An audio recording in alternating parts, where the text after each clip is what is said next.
राम राम दोस्तों, हम आपको परसेंटेज में एक ऐसा टॉपिक हल कराएंगे जिसको आप आसानी से सीख जाओगे और इसके सवाल पेपरों में आजकल बहुत आते हैं। चलो आओ हम इस सवाल को हल करते हैं। इसमें हमने आपको 5 तरीके से उत्तर निकालना सिखाया है। आप इस एक सवाल को सीख जाओगे तो इस तरीके का कैसा भी सवाल आ जाएगा उसको आप आसानी से हल कर सकते हो। आओ देखते हैं इसको कैसे हल करते हैं। एक कॉलेज में 2 से छात्रों को चुना जाता है। 140 को चाय पसंद है और 120 को कॉफ़ी पसंद है और 80 को चाय और कॉफ़ी दोनों पसंद है। तो हम क्या है, इसमें 2 गोले बनाते हैं, एक गोला दूसरा गोला। ठीक है, अब क्या है, जैसे देखो सवाल कैसे हल करना है। सबसे पहले उस चीज़ को देखो जो दोनों पसंद करते हैं। चाय 80 बच्चे ऐसे हैं जो चाय और कॉफ़ी दोनों पसंद करते हैं, तो 80 को यहाँ लिख लो। चाय को कितने बच्चे पसंद करते हैं, टी ये है तो 140। कॉफ़ी को कितने बच्चे पसंद करते हैं, 120। ठीक है, 120। देखो 80 तो ये पसंद कर रहे हैं और टोटल 120, तो ये कॉफ़ी को 40 आ गया केवल जो कॉफ़ी, और इधर चाय निकालना है तो टोटल 140 से 80 ये आ गया। तो कितने बचे, 80 60 बचे।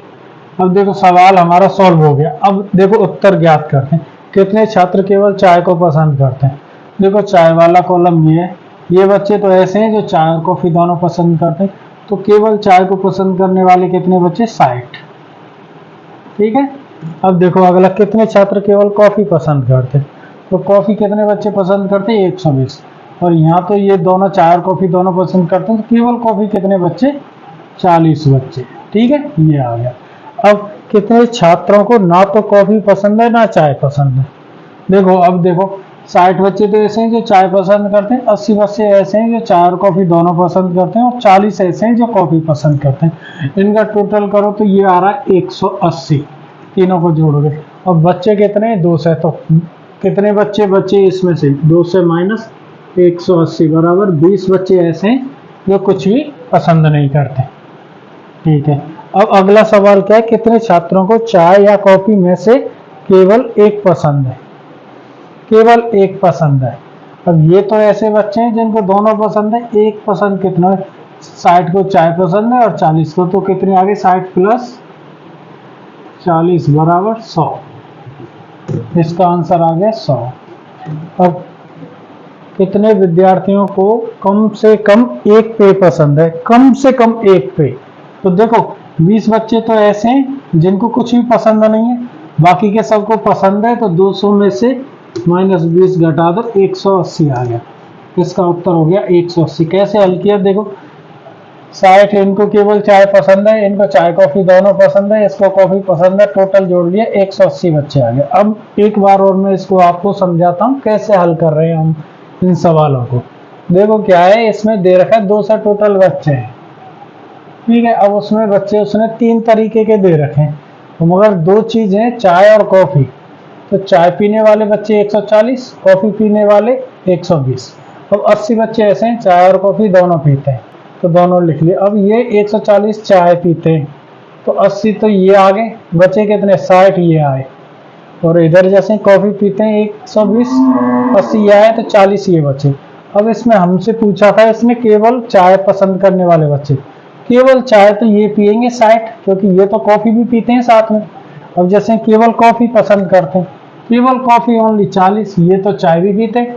तो कितने छात्रों को ना तो कॉफ़ी ना चाय पसंद है, ये सभी बच्चे ऐसे हैं जो कॉफ़ी चाय पी रहे हैं। 60 ये हो गए, 80 ये हो गए, 40 ये हो गए, ये 180 हो गए, तो 20 बच्चे ऐसे बच्चे जिनको कुछ भी पसंद नहीं है। कितने छात्रों को चाय या कॉफ़ी में से केवल एक पसंद है। अब एक किसको पसंद है, चाय में से और कॉफ़ी में से एक पसंद है। इनको तो भाई दोनों पसंद है, 80 को तो ये तो हट गए, इसको भी एक चीज़ पसंद है और इसको भी, तो दोनों जोड़ा 100 आ गया। कितने विद्यार्थियों को कम से कम एक पेय पसंद है, एक पेय किसको पसंद है, कम से कम है, मतलब 2 पी, 3 पी, 4 पी, कितना भी पी, मगर कम से कम एक पी। तो ये भी एक चीज़ पीता है, ये भी पीते हैं एक चीज़, और ये भी, तो कितने हो गए टोटल 180। इस तरीके से इस सवाल को हम हल करते हैं।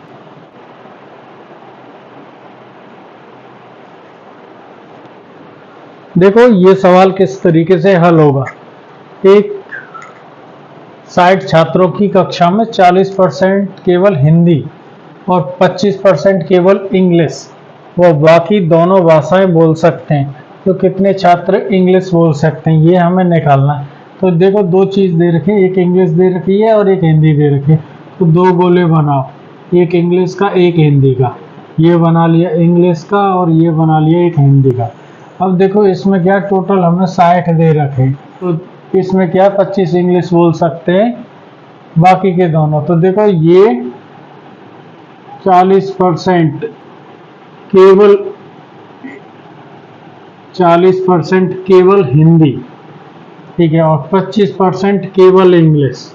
केवल नहीं है, और बाकी बचे कुछ दोनों। तो ये कितने हो गए 40 और 25 कितने हो गए 65। ये बचा 35% ऐसे जो दोनों भाषाएं बोल सकते हैं। अब सवाल क्या कह रहा है, तो कितने छात्र इंग्लिश बोल सकते हैं। इंग्लिश कौन कौन से बच्चे बोल सकते हैं, इंग्लिश ये भी 25% ही बोल सकते हैं, ये भी बोल सकते हैं। तो इंग्लिश कितने बच्चे बोल सकते हैं, 35 प्लस 25 ये हो गया 60% बच्चे बोल सकते हैं, 60 बच्चे। तो ये 60 का 60%, ये 10 से 10 ये बराबर 36 बच्चे ऐसे हैं जो इंग्लिश बोल सकते हैं। 36 कहाँ ये रहा, इसका आंसर कैसे निकाला। देखो क्या ये कह रहा है 40% केवल हिंदी बोल रहे हैं, 40%, 25% केवल इंग्लिश बोल रहे हैं 25। अब क्या है 40 और 25 65, तो बचे कितने 35% दोनों भाषाएं बोल रहे हैं। तो हमसे पूछ रहा है केवल इंग्लिश, तो इंग्लिश कौन कौन से बच्चे बोलेंगे, इंग्लिश ये बोलेंगे 25% ये और 35 ये।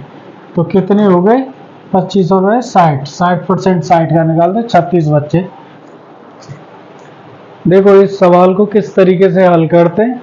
एक विद्यालय में 150 छात्र हैं, उनमें से 30% ने हिंदी विषय लिया तथा 40% ने भूगोल लिया तथा 20% ने संस्कृत लिया तथा 10% बच्चों ने भूगोल तथा हिंदी ली। तो उन बच्चों की संख्या ज्ञात करो जिन्होंने केवल भूगोल विषय लिया। सवाल ये क्या कह रहा है, इस प्रकार के सवाल में सबसे पहले उस चीज को पकड़ो जो कॉमन ली हो। तो 10% बच्चों ने भूगोल तथा हिंदी कॉमन ली, तो ये एक तो भूगोल का बना लो गोला, ठीक है, एक बना लो हिंदी का गोला, ठीक है। कितने बच्चे 10% ने ये % हिंदी और 40% ये।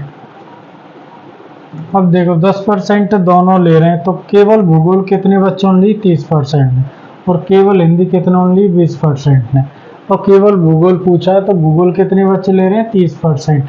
150 का 30% निकाल दो, 150 का 30% 3/10, ये काटो 15 थी 45 कौन से ऑप्शन में, इसमें।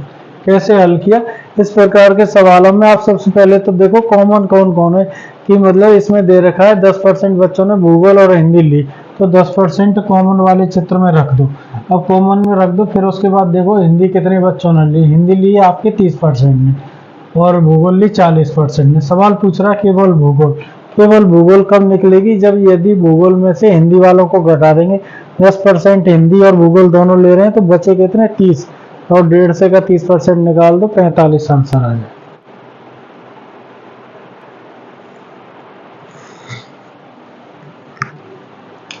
देखिए सवाल को किस तरीके से हल करेंगे। देखो सवाल ये क्या कह रहा है, एक गांव में 60% परिवारों में प्रत्येक के पास एक गाय है, 30% के पास एक भैंस है तथा प्रत्येक 15% के पास गाय व भैंस है। यदि कुल 96 परिवार हो तो कितने परिवारों के पास गाय व भैंस नहीं है। तो सबसे पहले हमने आपको बताया कि कॉमन चीज देखो, 15% परिवार ऐसे हैं जिनके पास गाय और भैंस दोनों है। तो सबसे पहले एक चित्र बनाओ गाय का, ठीक है, और एक चित्र बनाओ भैंस का, ठीक है। अब क्या है 15% क्या है, दोनों है, दोनों के पास है 15%। तो 15% दोनों के पास है, गाय भी है भैंस भी है। तो देखो 60%, जैसे गाय है 60%, 15 ये बची, ओनली गाय कितने के पास हुई 45% के पास। इसी तरीके से 30% भैंस है, तो ये है 30%। जब 30% गाय भैंस हैं कॉमन, तो केवल भैंस कितनी बची 15%, ठीक है। अब हमसे क्या पूछा है कि कितने परिवार ऐसे हैं जिनके पास गाय भैंस नहीं है। तो देखो क्या है, 45% ये हुआ, 15% ये हुआ, 15 ये हुआ, 15 और 15 30, और 30 और 75%। 75% परिवार ऐसे हैं जिनके पास या तो गाय है या भैंस है, या गाय भैंस दोनों है। 25% परिवार ऐसे हैं जिनके पास कुछ भी नहीं है, खाली है। तो 96 का 25% निकाल लो। 96 का 25% को हम 1/4 कह सकते हैं। 4 दूनी 8, 4 चौक 16, 24 का है। 24 ऐसे परिवार हैं जिनके पास गाय भैंस कुछ भी नहीं है। तो देखो कैसे हल किया। सबसे पहले इसमें कॉमन चीज देखो, 15% परिवार ऐसे हैं जिनके पास गाय भैंस दोनों है, तो 15 कॉमन में लिखा। और उसके बाद हमने देखा गाय के लिए ये गा लिख लिया और भैंस के लिए भा लिख लिया। तो गाय देखी हमने 60% है, तो 60 है, तो फिर ये 15% ये है, तो कितनी बची? 45% केवल गाय है। और इस तरीके से केवल भैंस कितनी लोगों के पास है? तो 15 के पास तो दोनों है, तो 15 बचे। अब टोटल 45% केवल गाय और भैंस दोनों मिलके 15, और 15 केवल भैंस हैं। ये टोटल हमने जोड़ा तो 75 क्या कितना? 100 में से 75 घटाए तो 25 बचा। 25% ऐसे परिवार है जिनके पास कुछ भी नहीं है। और टोटल परिवारों की संख्या दे रखी है 96, तो 96 का 25% निकाल दो, 24 आ जाएगा। ये रहा 24।